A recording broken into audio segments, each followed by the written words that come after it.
Ismail Mohamed running for MPP in Kitchener South-Hespeler for the Liberal Party. Yes, sir. How are you doing, my friend? I'm doing good. Are you? Nice to see you. Are you? Are you doing campaigning in the middle of the winter, walking through snowbanks and getting your feet cold? You're doing okay? Listen, you have to stay positive. I'm very optimistic. I would say so, but here we are today filming, and it'll be a snowstorm this weekend, and you'll be out there banging on doors and trudging through the snow and doing the things that campaigns demand of you to do. That's right. We have to buy the snowshoes. And walk on Well, we are Canadians, so Absolutely. what are you going to do, right? Absolutely. That's kind of part of the deal. That's how it is. I think we all sign up for that. That's right. That's right.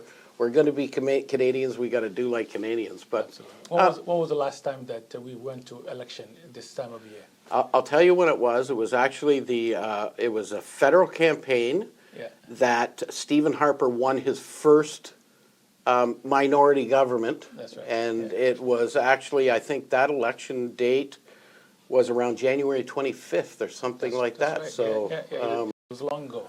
Yeah, and it was probably one of those lucky winters that maybe we didn't get too much snow until, later on. But anyway, it's great to have you here. It's great to have you take the time to come in and talk to us about it. We want to make sure that the information gets out about you, who you are, and what kind of a person you are, so that the voters can look and say, yeah, I like that guy. And because I think the whole party atmosphere is fine. I know people are dyed-in-the-wool liberals, dyed-in-the-wool conservatives, and NDP. But oftentimes we forget that it's actually people that represent us. Right. So it's really important to get to know you. Okay. This election was called from Doug Ford's perspective based on the tariffs and the problems that are going on in the United States. Of course, we see that we've been able to avoid them for the next 30 days, at least until after the February 27th election. Yeah. However, we're never going to avoid this kind of turmoil that we have. We've got a trading relationship with an interesting country, to tell you the truth, that they don't have many trading relationships around the world. We happen to be one of the few that they have. And they really feel that they're kind of the champion. Everybody wants what they got, and yet the reason that they have a trade agreement with us is because we got what they need. Yeah. What do you think is important about this, and why should we be worried about this, or maybe we shouldn't? Maybe we should have avoided this campaign altogether. Well, I would say that we could have avoided this campaign altogether because the PCs have a year and a half of time left, and they're the majority. And if we're facing with federal government who's going through their own leadership, and also Trump, who's threatening these tariffs, it's not the right time. Yeah, it's not the right time, and I think this is where a leadership is supposed to be coming back to Ontarians and then bringing all parties together and come up with a solid plan to respond to that. And we have plenty of time to go on election a year and a half later.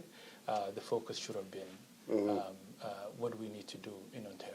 So in spite of the fact that this gives you an opportunity to actually get a seat and be in government, or in Queen's Park, you really think that it's ill-timed? Everything is about timing, and the election that has been called could have different interest for the leader and anybody else, but it's not an interest for the people. Yeah. So therefore, I could have waited a year and a half to run for an office. Yeah. But I think we all must think about the basics of our communities. What are we missing? Ontario is struggling. Yeah. And I know that because I work in the community. I have been, a community developer, community engagement person, and I've learned that from my parents, my mother and father. I think one of the things that they've raised me with is that being charitable. It's not just giving money. It's doing things that's right for your communities. And I think that's what you gain back, abundance of it. Sometimes you can't even tell it. But so I've been in the community for over 20-something years, working. I'm one of the privileged folks who work for a city that really works deeply in the community, which is City of Kitchener Community Services. I have led many different community centers in our riding. I know what is happening in the ground level in the community, and I think an individual who's running for office must have that knowledge and be able to come back to their communities, and I think truly that's what I believe. Yeah, good. You know, the Chamber of Commerce, we're a business organization, but we're really a community organization. We care about, you know, the social well-being of our community as well as the economic well-being of our community as well, and we believe everybody should have equal opportunity. But what I tell every politician that comes in here to meet with me is I say, remember this one thing, that before you, as an elected official, can spend any money, a business transaction has to occur. That's the only time you get money, is when taxes are collected and paid to the government. Otherwise, you have nothing, no money to spend. So the economy is a principal core of where we believe politicians need to concentrate on. Build a strong, vibrant, thriving economy, you can fix all the problems you need to fix. And we have a number of them that need to be fixed. And that tells me we need a stronger economy. That's right. How do you think that the Liberal Party will bring to Ontario a stronger economy locally? I think Ontario government can do a magic by investing in the small businesses. I think the heart of the community is our small businesses, not major corporations. I believe in supporting our folks who are in.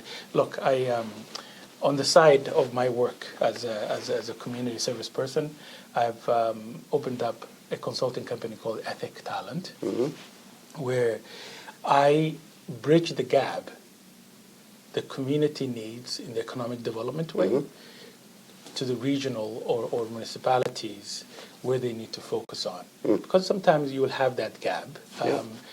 We are a region that's growing rapidly.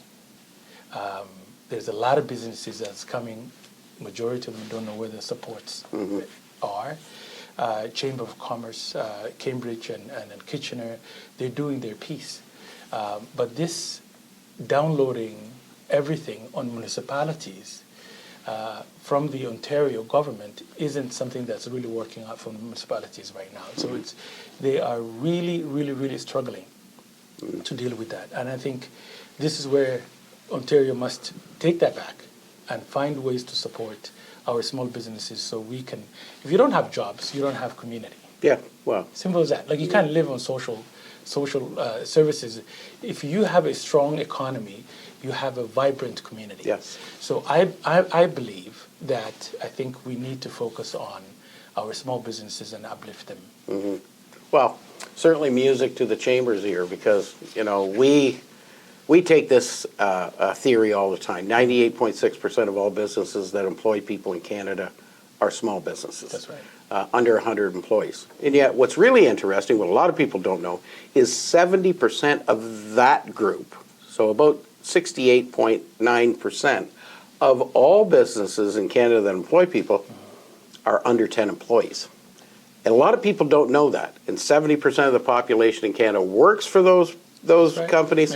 Those companies create 80% of all the new jobs in the country. This is, small businesses are, we used to champion this cause a long time ago, small business is too big to ignore. Absolutely. And, you know, so we really believe exactly what you're talking about, that the foundation of our communities, our economic well-being, are small businesses. Absolutely. I'm a true believer. There's a saying, I love sayings because I come from a country that poetry is a big deal. They say raindrops make a river. I think our small businesses, they might be employing 10 people or so, but if you all put it together, as you said, it's really 70% is huge, but you won't be able to see it if you look for it. But when you collect it and bring it as a data-wise, you will see the effects it can make. I'm stealing that. I'm stealing that saying from you. Thank you. I love that. You know, raindrops make a river. I think you're exactly right. That's really the tale that we tell all the time about small businesses and their impact and their importance. Along with some of the problems that we need to, you know, find solutions for, or, you know, some of them take money. Some of them also take a little bit of creativity. I have a podcast called Uncommon Sense. Uncommon Sense is about looking at things in a very different way, not just through the common sense lens, through the lens of every problem has a solution. Sometimes it's just hard to actually see that. And sometimes we need to use our uncommon sense to find those solutions. Agreed. Well, when we look at healthcare, for example, the Cambridge Chamber of Commerce, as does the KW Chamber of Commerce, we run the physician recruitment for the city of Cambridge. We try and find family doctors to come into town. How's that going, brother? That's a very difficult chore, and I'll tell you why it's a difficult chore. We don't have enough residency seats in the province of Ontario. So if we have a young doctor graduating from university, whether it's here or whether it's even abroad, and coming here to find a residency because they can't practice medicine until they do their residency. If they can't do that, they can't practice medicine. And literally 40% of all doctors graduating will not get a residency seat. So if we're going to fulfill the need of family doctors, we need to open up more residency seats so that we can actually get more family doctors. Absolutely. And I think this region needs it. We're talking about this region population increase about 1 million soon. Do we have the infrastructure for that when it comes down to the health? I'll tell you what, my wife, we have 5 children, by the way. And good for you. Thank you. Blessed anyway. But my wife is a nurse, is a registered nurse. I hear that every single day. My wife and I talk about it. I'm in the social work aspect of it, in the ground level. She's also in the medical. She's noticing that the pinch of professionals, they're overwhelmed. Whoever that we have, they're overwhelmed. And if they don't get the right supports, they will not be sticking around. So, and that's what happened over the years. One of the reasons why I'm running, honestly, and you probably heard Bonnie Crombie talk about our priorities right now, making sure that we focus on health. We focus on getting families a doctor, family doctor for every Ontarians. There are many millions of people without a doctor. I tell this story the other day that we have a child who's about 1.5 years old. The flu was going around, and his immune system isn't that great. So in the middle of the night, started coughing a lot. 2 a.m. And we didn't know. I didn't know what to do with it, but my wife was very supportive, and she said, "You know what? I think he's coughing a lot. Let's see if we can see the wait list of Grand River Hospital." Oh, right. Yeah, of course. At 2 a.m., it was 10.5 hours of wait time. Oh, by that time, you can get an appointment with the family doctor. Absolutely. Or what about if somebody has a worse case and needed an attention right away, and they look at the waiting list? We could lose lives that we can help. And I think we need to have that focus right now and think about the basics. I have I have a daughter that's obviously a lot smarter than me. Our kids generally are when it comes to technology and all that kind of stuff. That's right. And she had a problem, and she immediately goes onto that app to find out. And she actually drove from Cambridge to Listowel. And she went into Listowel. She was in to see a doctor in less than 10 minutes. So, but it's sad when it comes down to that, and, you know, where can you get to? And, you know, in really serious emergencies, you're not going to want to have to go to Listowel. It's an hour away. So, you know. There's a lady that I always go by in the Tim Hortons to get my coffee every morning. She's very friendly. She always known me for many years. And I said to her, hey, I'm running for office this time. Would you mind supporting me? The wrath came out. The lady said, I am very disappointed in our leadership because she had a surgery that she had to wait for many years. She had to leave the province that she needed. Yeah, that's... So if we don't listen to that, the outcry in our community, Oh, for sure. and think about the upstream approach, downstream isn't going to work. Yeah. You told me that, or you told us that you work for the City of Kitchener in community services. Yes. A very noble work that you do. You help community centers around the city as well. Yeah. So you understand clearly the need for housing in our communities. 100%, yeah. You're running into that all the time. Absolutely. The Premier came along a couple of years ago and said we want to build 1.5 million homes over the next 10 years. That's a rate at which that's double the rate which we've normally built homes in the province of Ontario. We're stalled out of the gate. We're stalled out of the gate a lot because government can't build all of the homes, all of those homes, that you need the private sector to come along. The private sector, of course, has a whole lot of hurdles in front of them. Number one, they have to have a market before they can build. That's right. Right? They have to have people who have the money and can actually build. The other thing is I have a friend of mine who builds condominiums. And he says to me, Greg, yeah, it's great. We'd like to build them. But you know what? Before I can even put a bulldozer on the piece of property to level it off, I got to spend $170,000 on building permits, fees, and consulting fees for municipal regulatory environment. That's right. How do we? That's $170,000. That is, from the customer's perspective, the home buyer's perspective, and the developer's perspective is just like gone in the wind. That's the first $170,000 of the value of a home. Yeah. How do we mitigate that?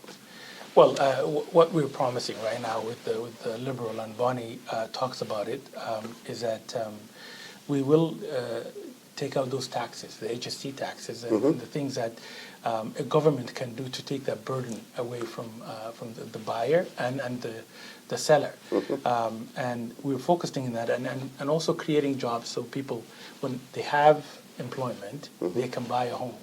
So it's just ripple effect, like it's a circle. So if someone isn't able to have a job that they can pay their mortgage, they're not going to buy anything. So I think there's a lot that we're offering as Ontario Liberals, and that would be the first focus as we get in. Yeah, I think that's, we've touched a few challenges. So I think some of the more important ones, the economy, a little bit around small business. We really appreciate your comments around that, and I think healthcare and homes as well, which are really, really important. But Ismail, maybe the most important question the audience with is, why should they vote for you? Good question. And this question, I'm most often very genuine about it. And I think, I believe politics left the community. I believe that what politics used to be is no longer is. When we elect somebody, the only time the community sees them is when there's an election. I'm someone who's trying to change that. And literally the MPP's focus is, number one, the community, the constituency, the cities that they come from, taking those voices back to Queen's Park. And how do they do that? By re-engaging the community. And one of the things that I want to do if I get in is that do every 3 months, a town hall conversation where I listen to the community, where I listen to the leaders such as yourselves. What do we need to take that back into Queen's Park and really advocate for that? And then there is a bigger picture, Ontario, and focus on the things that's pressing, and we can find solutions for it. But as an MPP, I'm not only here to talk about Ontario, I'm also here to talk about the constituency that voted me in and show that they have somebody there that will be taking their issues forward in Queen's Park.